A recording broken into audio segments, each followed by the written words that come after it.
मैंने सस्ता होने के चक्कर में एक हॉन्टेड हाउस किराए पर ले लिया। शिफ्ट होने की पहली रात ही शॉवर अपने आप चालू हो गया। मैं हवा की तरफ देखकर गुस्से में चिल्लाया, पानी बर्बाद कर रही हो, तुम्हें शर्म नहीं आती? पानी का फ्लो तुरंत बंद हो गया। मुझे लगा बस यहीं से शुरुआत हुई है, लेकिन अगले दिन जो हुआ उसकी मैंने कल्पना भी नहीं की थी। अगले दिन डाइनिंग टेबल पर मैंने 3 डिशेस और एक सूप देखा। पास में एक नोट भी रखा था, खाने का खर्च 25। मेरे दिमाग ने तुरंत कैलकुलेशन शुरू कर दी। 3 डिशेस और एक सूप, जिसमें नॉन वेज और वेज दोनों थे। प्रेजेंटेशन भी कमाल की थी। बाहर किसी रेस्टोरेंट में ऐसा खाना कम से कम 50 का पड़ता, ए करके सिर्फ 25। ये तो बहुत सस्ता है। मैंने तुरंत चॉपस्टिक्स उठाई और चमचमाते ब्रेज़ पोर्क का एक टुकड़ा मुंह में डाल लिया। स्वाद इतना शानदार था कि मेरी जीभ लगभग अंदर ही चली जाती। मैं तेजी से खाना साफ करता जा रहा था और हवा से बड़बड़ाते हुए बोला, गोस्ट मैडम, तुम भी कमाल हो, मरने के बाद भी इतना हिसाब किताब रखती हो, थोड़ा ब्रॉड माइंडेड बनो ना। हवा में सन्नाटा था, सिर्फ मेरे चबाने की आवाज सुनाई दे रही थी। खाना खत्म करके मैंने संतुष्टि भरी डकार ली। फिर चिकने बर्तनों को देकर मेरी आलस वाली बीमारी जाग गई। मैंने जानबूझकर बर्तन सिंक में रख दिए और नहीं धोए। मैं अपनी इस गोस्ट रूममेट की लिमिट टेस्ट करना चाहता था। अगली सुबह हल्की हल्की बर्तनों की टकराने की आवाज से मेरी नींद खुली। मैं धीरे धीरे किचन के दरवाजे तक गया। देखा कि सिंक में रखे सारे बर्तन चमक रहे थे और एकदम व्यवस्थित रखे हुए थे। साथ में एक और नोट था। इस बार लाल खून जैसे अक्षर नहीं, बल्कि साधारण काली पेन से लिखा था, एक बार बर्तन धोने का 5 युएन, महीने के अंत में हिसाब होगा। मैं हंस पड़ा। सच में मैं लीन फेंक, जो 20 साल से ज्यादा जी चुका हूँ, पहली बार किसी ऐसे ओपोनेंट से मिला था। मेरी कम्पेटिटिव स्पिरिट पूरी तरह जाग गई। ठीक है, आ जाओ। मैंने जानबूझकर कचरे से भरा बैग दरवाजे पर रख दिया ताकि आधा रास्ता ब्लॉक हो जाए। हिम्मत है तो इसे भी फेंक कर दिखाओ। लेकिन अगले दिन कचरे का बैग गायब था। दरवाजे पर एक स्टिकी नोट लगा था, कचरा फेंकने की फीस 10 युएन। एक रात मैं ओवर टाइम करके आधी जान लेकर घर लौटा। अंधेरे में लाइट जलाने ही वाला था कि लिविंग रूम की लाइट अपने आप जल उठी। रोशनी नरम थी, आंखों को चुभ नहीं रही थी। मेरे दिल का कोई कोना अचानक नरम पड़ गया। तभी लैंप शेड से एक नोट धीरे धीरे नीचे तैरता हुआ गिरा। तुम्हारे लिए लाइट छोड़ी, बिजली का खर्च अलग से। बस जो गर्माहट अभी अभी पैदा हुई थी, वह बिजली का खर्च अलग से। इन 4 शब्दों ने चकनाचूर कर दी। मैंने छत की तरफ देकर आंखें घुमाई। दिन इसी तरह की मजेदार लड़ाइयों में गुजरने लगे। धीरे धीरे मुझे अपनी गोस्ट रूममेट का स्वभाव समझ आने लगा। उसका नाम सुवान सिंह था। उसे क्लीनलीनेस ऑब्सेशन था। अगर मैं अपना अंडरवेयर फर्श पर फेंक देता तो वह अपने आप उछलकर वॉश बेसिन में पहुंच जाता। उसे ओसीडी भी था। मेरी बुक शेल्फ पर अगर एक भी किताब हाइट के हिसाब से न रखी हो तो अगले दिन सब परफेक्टली अरेंज्ड मिलती। उसकी कुकिंग स्किल कमाल की थी, लेकिन वह बहुत ग्रजेस रखती थी। अगर मैं एक बार कह दूं कि खाना ज्यादा नमकीन है तो वह लगातार 3 दिन तक सिर्फ उबला हुआ टोफू खिलाती। वह बहुत शार्प टंग्ड भी थी। मैंने एक बार डिस्काउंट वाली शर्ट खरीदी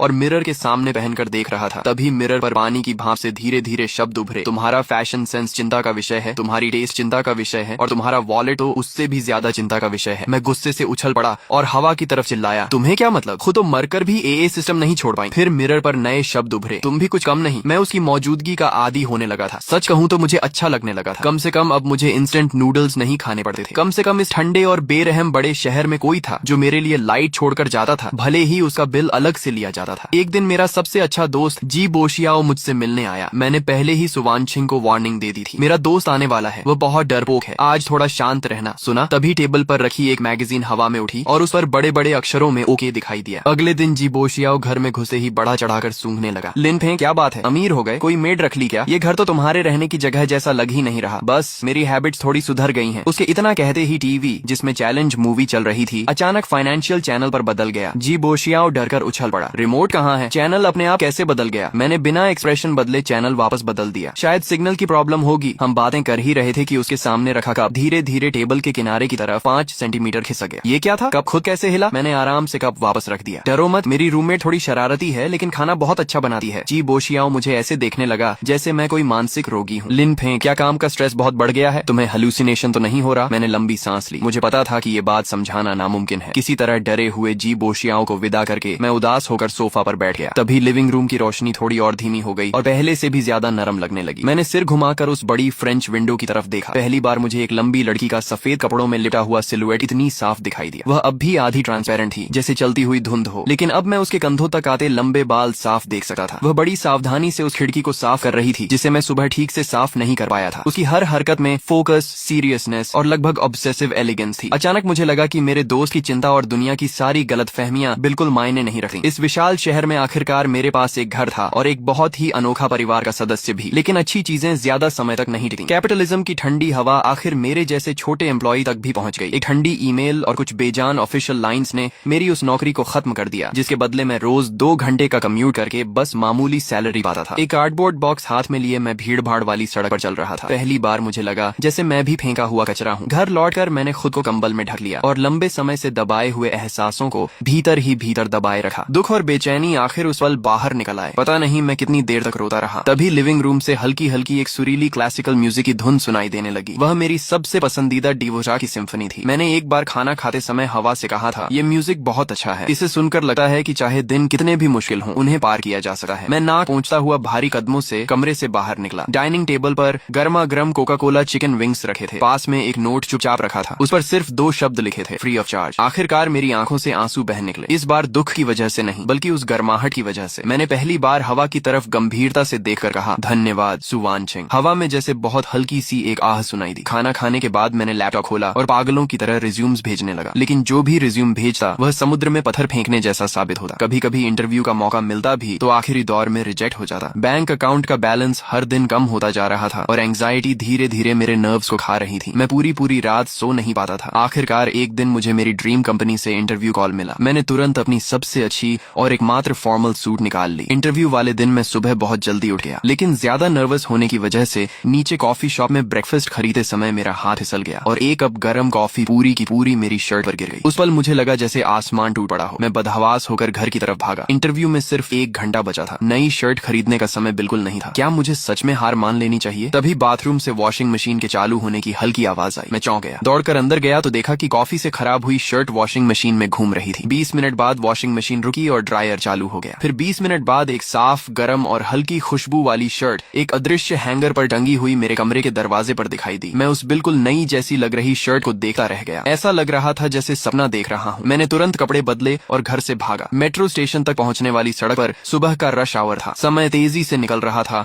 और मैं पसीने से तर था। जब मैं बस पकड़ने के लिए मुड़ने ही वाला था, तभी मेरे सामने की मेट्रो गेट मशीन ने अचानक बीप की आवाज की।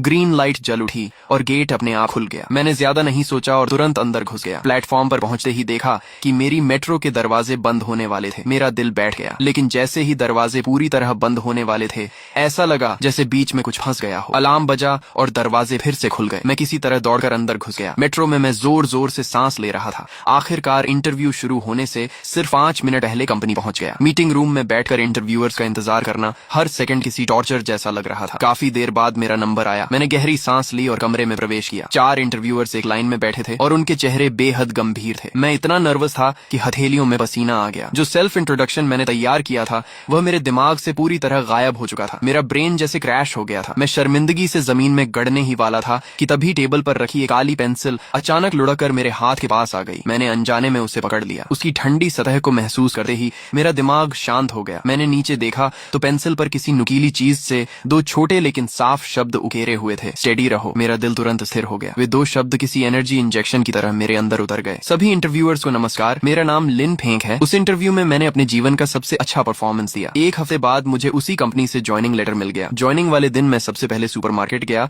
और एक अच्छी वाइन की बोतल के साथ बहुत सारी ताजी इंग्रेडिएंट्स खरीद लाया। घर लौटकर मैंने ढेर सारे डिशेस बनाए, फिर 2 ग्लासेस में वाइन भरी और उनमें से एक ग्लास उठाया। सुवानचिंग, ये जाम तुम्हारे नाम, धन्यवाद, मेरी सबसे बेहतरीन सपोर्ट। दूसरा वाइन ग्लास हल्का सा हिला और उसमें से टकराने की साफ आवाज आई जैसे वह मेरे टोस्ट का जवाब दे रही हो। मैं मुस्कुराया, लेकिन मेरी आंखें नम हो गईं। मुझे पता था कि मैं अकेला नहीं हूँ। मेरे पास एक अदृश्य गार्डियन था। नई जॉब मिलने के बाद मेरी और सुवानचिंग की साथ रहने वाली जिंदगी पहले से कहीं ज्यादा हार्मोनियस हो गई। मैं पैसे कमाने का काम करता था और वह घर को परफेक्टली मैनेज करती थी। साथ ही अपनी फाइनेंशियल लॉजिक से मेरे खर्चों पर नजर रखती और इन्वेस्टमेंट प्लानिंग भी करती। धीरे धीरे मुझे उसकी यह अनोखी कंपेनियनशिप पसंद आने लगी। रोज काम से लौटने पर गरम खाना मिलता। हर महीने सैलरी आने पर एक फाइनेंशियल डायरेक्टर की तरह बजट तैयार मिलता। काम में कोई मुश्किल आती तो मेरी स्टडी टेबल पर किसी रहस्यमयी तरीके से उससे जुड़ी बुक्स और रेफरेंस मटेरियल्स दिखाई देने लगे। वह एक खामोश मेंटोर, एक परफेक्ट हाउसकीपर और सबसे परिचित अजनबी बन चुकी थी। लेकिन मैं उसके अतीत के बारे में कुछ भी नहीं जानता था। जैसे जैसे हमारी अंडरस्टैंडिंग बढ़ती गई, मेरी क्यूरियोसिटी भी बढ़ती गई। आखिर सुवानचिंग की मौत कैसे हुई थी? इंटरनेट पर मौजूद उस पुराने और अस्पष्ट रिपोर्ट में लिखा था कि उसकी मौत एक्सीडेंटल गैस पॉइजनिंग से हुई थी, लेकिन मुझे हमेशा कुछ गलत लगता था। एक दिन मैंने उससे पूछा, सुवानचिंग, तुम्हारी मौत आखिर कैसे हुई थी? कमरे की लाइट एक बार झपकी। ऐसा लगा जैसे वह कुछ कहना चाहती हो, लेकिन किसी अदृश्य शक्ति ने उसे रोक रखा हो। वह साफ तरीके से मैसेज नहीं दे पा रही थी। उसकी प्रतिक्रिया जितनी ज्यादा तीव्र होती गई, मेरा शक उतना ही गहरा होता गया। आखिरकार मैंने फैसला कर लिया कि इस रहस्य की शुरुआत इसी घर से करनी होगी। मैं उस प्रॉपर्टी एजेंट के पास पहुंचा जिसने मुझे यह घर किराए पर दिलवाया था, जो मान ली। मैंने उसे पास के एक रेस्टोरेंट में मिलने के लिए बुलाया और बहाना बनाया कि मैं लीज रिन्यू करने के बारे में सलाह लेना चाहता हूँ। जो मान ली हमेशा की तरह गर्मजोशी और मुस्कुराहट से भरी हुई थी। मिस्टर लिन, वहाँ रहने की आदत पड़ गई होगी ना? घर की लोकेशन अच्छी है, लेआउट भी अच्छा है। बस पहले थोड़ा इंसिडेंट हो गया था इसलिए आम लोग वहाँ टिक नहीं पाते। लेकिन आपको देखकर लगता है सब बढ़िया चल रहा है, आपका चेहरा तो पहले से भी ज्यादा हेल्थी लग रहा है। मैंने मुस्कुराकर कहा, घर तो सच में अच्छा है, बस मुझे थोड़ी क्यूरियोसिटी है, आखिर पहले वहाँ क्या हुआ था। मैंने ऑनलाइन सर्च किया था, लेकिन सिर्फ एक वेग न्यूज मिली जिसमें लिखा था कि मालिक की एक्सीडेंट में मौत हो गई थी। जो मानली ने तुरंत बात घुमा दी, अरे पुरानी बात है, बस एक एक्सीडेंट था। जवान लोग इतनी बातें मत सोचो, आराम से रहो। वैसे भी उस घर की फेंग शुई काफी अच्छी है, देखो ना, वहाँ रहने के बाद तुम्हें और अच्छी नौकरी मिल गई, ये तो अच्छे लक की निशानी है। वह लगातार मुझे ज्यादा न सोचने की सलाह देती रही, लेकिन उसकी यह जरूरत से ज्यादा गर्मजोशी मुझे अजीब लग रही थी। एक सामान्य एजेंट को किराए और कॉन्ट्रैक्ट की चिंता होती है, वह मेरी मेंटल स्टेट को लेकर इतनी परेशान क्यों थी और बार बार मुझे घर के अतीत के बारे में जानने से क्यों रोक रही थी। थोड़ी औपचारिक बातें करने के बाद मैंने जो मानली से विदा ली, लेकिन इस मुलाकात ने मेरे शक दूर करने के बजाय और बढ़ा दिए। उस रात मुझे एक ऐसा सपना आया जिसने मेरे भीतर डर भर दिया। मैं घने सफेद कोहरे के बीच खड़ा था, चारों तरफ कुछ दिखाई नहीं दे रहा था। तभी मुझे एक जानी पहचानी लेकिन अजनबी सी आवाज सुनाई दी। कोई बहुत गुस्से में बहस कर रहा था। वह सुवानछिंग की आवाज थी। जो मानली, तुम पागल हो गई हो, मैंने तुम्हें दोस्त माना था और तुमने पैसों में हाथ डाल दिया। दूसरी आवाज घबराई हुई थी, वानछिंग बस एक बार मेरी मदद कर दो, आखिरी बार, मैं वादा करती हूँ कि सारा नुकसान पूरा कर दूंगी। सुवानछिंग ने ठंडे स्वर में कहा, नामुमकिन, ये क्लाइंट्स का पैसा है, तुम क्राइम कर रही हो। दूसरी आवाज अचानक चीख उठी, तो तुम मुझे मरने पर मजबूर कर रही हो। बहस और तेज हो गई। फिर अचानक एक भारी सी धमक सुनाई दी, जैसे किसी चीज से जोरदार वार किया गया हो। उसके बाद किसी के जमीन पर गिरने की आवाज आई और फिर सब कुछ शांत हो गया। मैं झटके से जाग उठा, मेरा दिल तेजी से धड़क रहा था और पीठ ठंडे पसीने से भीग चुकी थी। वह सपना बहुत ज्यादा रियल लगा था। जो मानली, सपने में सुवानछिंग ने साफ उसका नाम लिया था। मैंने तुरंत लाइट जलाई, तभी मेरी नजर स्टडी रूम के दरवाजे पर पड़ी। वह आधा खुला हुआ था। मुझे साफ याद था कि सोने से पहले मैंने उसे बंद किया था। मैं धीरे धीरे अंदर गया। स्टडी टेबल के सबसे नीचे वाला लॉक ड्रॉअर खुला हुआ था। उसके अंदर एक काली लेदर डायरी रखी थी। मेरा दिल एक पल के लिए रुक गया। क्या सुवानछिंग मुझे कुछ दिखाना चाहती थी? कांपते हाथों से मैंने डायरी खोली। ज्यादातर पेजेस में फाइनेंस, इन्वेस्टमेंट्स और रोजमर्रा की बातें लिखी थी। मैं तेजी से पेजेस पलटा गया। आखिर डायरी के पिछले हिस्से में मुझे एक नाम बार बार दिखाई दिया, जो मानली। डायरी के अनुसार सुवानछिंग और जो मानली बिजनेस पार्टनर्स थीं। दोनों ने मिलकर एक इन्वेस्टमेंट प्रोजेक्ट शुरू किया था, लेकिन बाद में सुवानछिंग को पता चला कि जो मानली ने उससे छिपाकर बड़ी रकम निकाल ली थी और उसे हाई रिस्क वर्चुअल करेंसी में लगा दिया था। निवेश बुरी तरह फेल हो गया और एक बहुत बड़ा फाइनेंशियल लॉस हो गया। डायरी में सुवानछिंग ने लिखा था, मैं विश्वास नहीं कर पा रही कि जो मानली ऐसा कर सकती है। इतने सालों का भरोसा लालच के सामने बेकार साबित हो गया। उसे अपने किए की जिम्मेदारी लेनी ही होगी, चाहे इसका कोई भी परिणाम क्यों ना हो। ये उसकी डायरी की आखिरी एंट्री थी। मेरा खून जैसे जम गया। डायरी लेकर मैं लिविंग रूम में वापस आया और कांपती आवाज में हवा से पूछा, सुवानछिंग, क्या तुम्हारी हत्या जो मानली ने की थी? मेरे शब्द खत्म होते ही सिर के ऊपर लगा क्रिस्टल शैंडलियर जोर जोर से हिलने लगा। दीवार पर टंगी घड़ी नीचे गिरकर चकनाचूर हो गई और पूरे कमरे में कांच टूटने की तेज आवाज गूंज उठी। कमरे का तापमान अचानक बहुत नीचे गिर गया। ये अब तक की सबसे तीव्र प्रतिक्रिया थी जो मैंने सुवानछिंग से देखी थी, लेकिन इसी प्रतिक्रिया ने मेरे सारे शक यकीन में बदल दिए। सुवानछिंग की मौत कोई एक्सीडेंट नहीं थी, उसकी हत्या हुई थी और वह हत्यारी वही थी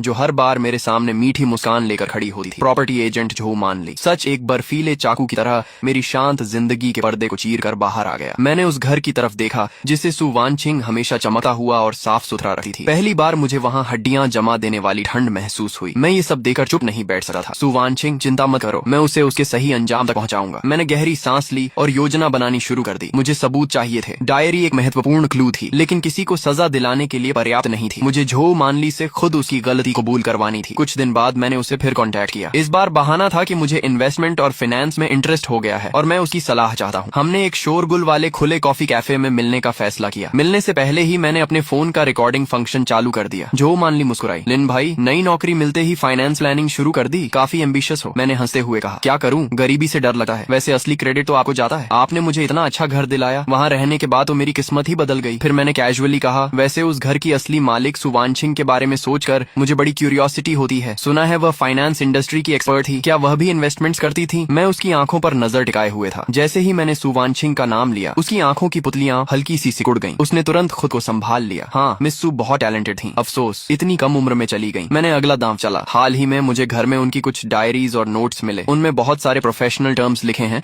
जो मेरी समझ से बाहर हैं। क्या आप कभी समय निकाल कर उन्हें देख सकती हैं? यह सुनते ही उसके चेहरे पर पहली बार एक हल्का बदलाव दिखाई दिया। कॉफी का पकड़ते हुए उसका हाथ थोड़ा कांप गया। डायरी, उसने जल्दी से कहा, दूसरों की प्राइवेट चीजें पढ़ना ठीक नहीं होता। फिर उसने अचानक विषय बदल दिया। वैसे लिन भाई, उस घर में रहने के दौरान कोई अजीब घटना तो नहीं हुई? मैंने अनजान बनते हुए पूछा। अजीब घटना? कैसी? उसकी आवाज धीमी हो गई और आंखों में एक अलग ही खोजी नजर दिखाई दी, जैसे रात में कोई आवाज सुनाई देना या चीजों का अपने आप हिलना डुलना। मेरा दिल एक पल को डूब गया। वह मुझे टेस्ट कर रही थी। वह जानना चाहती थी कि क्या मुझे सुवानछिंग की मौजूदगी का पता चल चुका है। मैंने हंसकर कहा, नहीं तो मैं वहाँ बहुत अच्छी नींद सोता हूँ, शायद मेरी किस्मत मजबूत है। उस लंच में हम दोनों एक दूसरे को परखते रहे। रहे, लेकिन किसी को भी अपनी मनचाही जानकारी नहीं मिली। उस दिन के बाद मुझे लगातार ऐसा महसूस होने लगा कि कोई अदृश्य नजर मेरा पीछा कर रही है। ऑफिस से घर लौटे समय हमेशा लगता जैसे कोई थोड़ी दूरी पर मेरे पीछे चल रहा हो, लेकिन पीछे मुड़कर देखने पर कभी कोई दिखाई नहीं देता। घर में भी पैरानॉर्मल घटनाएं बदलने लगी। पहले जहां साफ सफाई, गर्म खाना और केयरिंग नोट्स मिलते थे, अब माहौल डरावना हो गया था। आधी रात को लिविंग रूम से चाकू घिसने जैसी आवाजें आने लगी, एक बार फिर दूसरी बार और फिर लगातार। रात की खामोशी में वे आवाजें रोंगटे खड़े कर देती थीं। बाथरूम के मिरर पर अचानक खून जैसे लाल रंग का हाथ का निशान दिखाई देने लगा,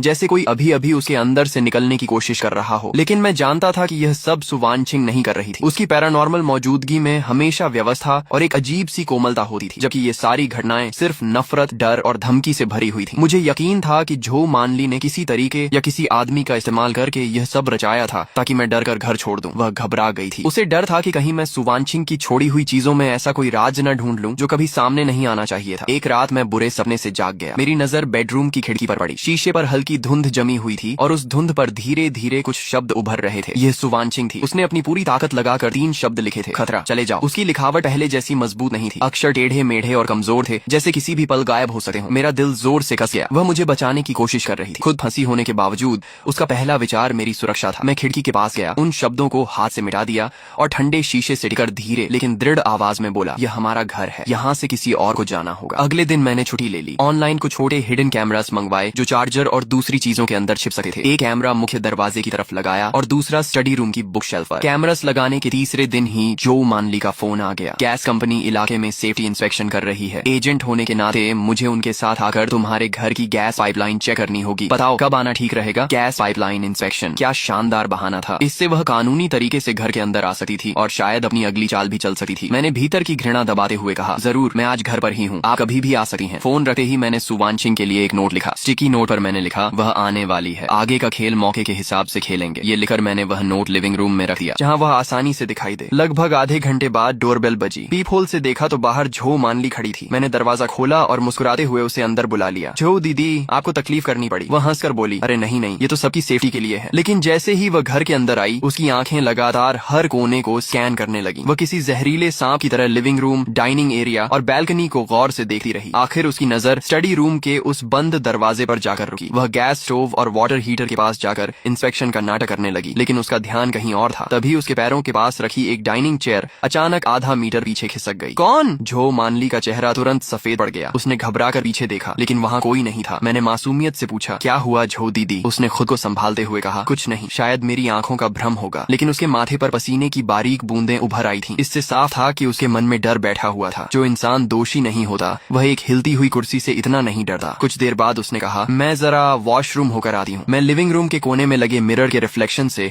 उसकी हर हरकत पर नजर रखे हुए था। वह 2 कदम बाथरूम की तरफ गई, फिर अचानक दिशा बदलकर दबे पांव स्टडी रूम की तरफ बढ़ने लगी। वह आ गई थी। उसका असली निशाना स्टडी रूम में रखी सुवानचिंग की चीजें थीं। मेरा दिल गले तक आ गया। जैसे ही उसका हाथ स्टडी रूम के हैंडल को छूने वाला था, बाथरूम का बल्ब जोरदार धमाके के साथ फट गया। उसी पल वॉश बेसिन का टैप, शावर, टॉयलेट टैंक और घर के हर वाटर आउटलेट से एक साथ पानी बहने लगा। जो मानली ने डर से चीख मार दी और लगभग रेंगते हुए स्टडी रूम के सामने से पीछे हट गई। मैं भी तुरंत दौड़कर पहुंचा और उससे ज्यादा घबराया हुआ दिखने का नाटक किया। क्या हुआ जो दीदी? वह कांपती हुई बाथरूम की तरफ इशारा करने लगी। ये घर। मैंने कंधे उचकाए। अरे यहाँ तो कभी कभी ऐसा होता रहता है, शायद वायरिंग पुरानी है, आदत पड़ जाएगी। जो मानली ने बर्बाद बाथरूम की तरफ देखा, फिर लिविंग रूम की उस डरावनी खामोशी की तरफ जो किसी कब्रिस्तान जैसी लग रही थी। उसके चेहरे पर डर साफ दिखाई दे रहा था। वो, लिन भाई, मुझे लगता है पाइपलाइन में कोई समस्या नहीं है, कंपनी में भी कुछ काम है, मैं चलती हूँ। वह लगभग भागती हुई दरवाजे तक पहुंची और जल्दी जल्दी जूते पहनने लगी। लेकिन दरवाजा खोलकर बाहर निकलने से पहले उसने मेरी तरफ एक बार पलट कर देखा। इस बार उसके चेहरे पर कोई बनावटी मुस्कान नहीं थी। उसकी आंखों में सिर्फ ठंडी नफरत और साफ दिखाई देती हत्या की इच्छा थी। मेरी रीढ़ में ठंडक दौड़ गई, लेकिन मैं पीछे नहीं हटा। मैंने उसकी आंखों में आंखें डालकर देखा। अगले ही पल दरवाजा जोर से बंद हो गया। मैं दरवाजे के पीछे टिक गया और लंबी सांस छोड़ी। मेरे पैर इतने कमजोर हो गए थे कि मैं लगभग जमीन पर बैठ गया। तभी लिविंग रूम में रखा वह स्टिकी नोट, जिस पर मैंने मौके के हिसाब से काम करना लिखा था, धीरे धीरे हवा में उड़ता हुआ नीचे गिर गया। मैं उसे उठाने गया और अनायास मुस्कुरा दिया। पहला राउंड मैं जीत चुका था। मैंने तुरंत फोन निकाला और हिडन कैमरास की रिकॉर्डिंग चेक की। वीडियो में साफ दिखाई दे रहा था कि जो मानली चुके से स्टडी रूम की तरफ बढ़ रही थी और जाते समय उसका वह जानलेवा लुक भी रिकॉर्ड हो गया था। मेरे पास एक और सबूत आ गया था, लेकिन मैं जानता था कि यह सिर्फ शुरुआत ही। उसकी यह नाकाम कोशिश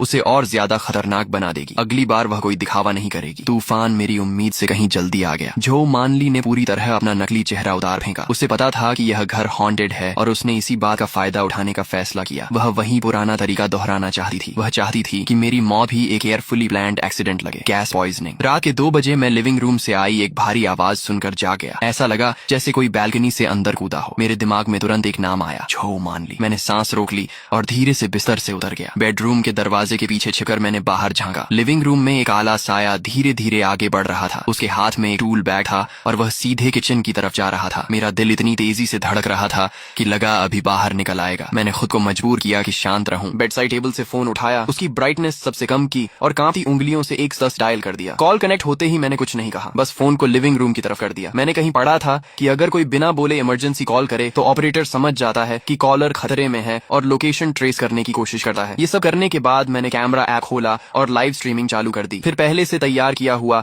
एक इमरजेंसी मैसेज अपने दोस्त जी बोशियाओ को भेज दिया। मैसेज में लिखा था, अगर मेरे साथ कुछ हो जाए तो यही सबूत है, पुलिस को खुद कॉल मत करना, उनके कांटेक्ट करने का इंतजार करना। मैसेज भेजने के बाद मैं दरवाजे के पीछे छिपा रहा और फोन को इतनी जोर से पकड़ा हुआ था कि उंगलियां सफेद पड़ गई थीं। लिविंग रूम में झो मानली किचन के दरवाजे तक पहुंच चुकी थी। वह अंदर जाकर कुछ करने वाली थी, लेकिन जैसे ही उसने किचन का दरवाजा खोला अचानक एक जोरदार धमाका हुआ। किचन का दरवाजा उसके सामने जोर से बंद हो गया। झो मानली बुरी तरह चौंक गई। अगले ही पल वह पागलों की तरह दरवाजे पर मुक्के मारने लगी। दरवाजा खोलो, अंदर कौन है, बाहर निकलो। मैं दरवाजे की दरार से देख रहा था। लिविंग रूम की हवा में एक आधा पारदर्शी साया तेजी से कांप रहा था। वह सु वानचिंग थी, लेकिन आज उसकी आकृति पहले से कहीं ज्यादा धुंधली और कमजोर दिखाई दे रही थी।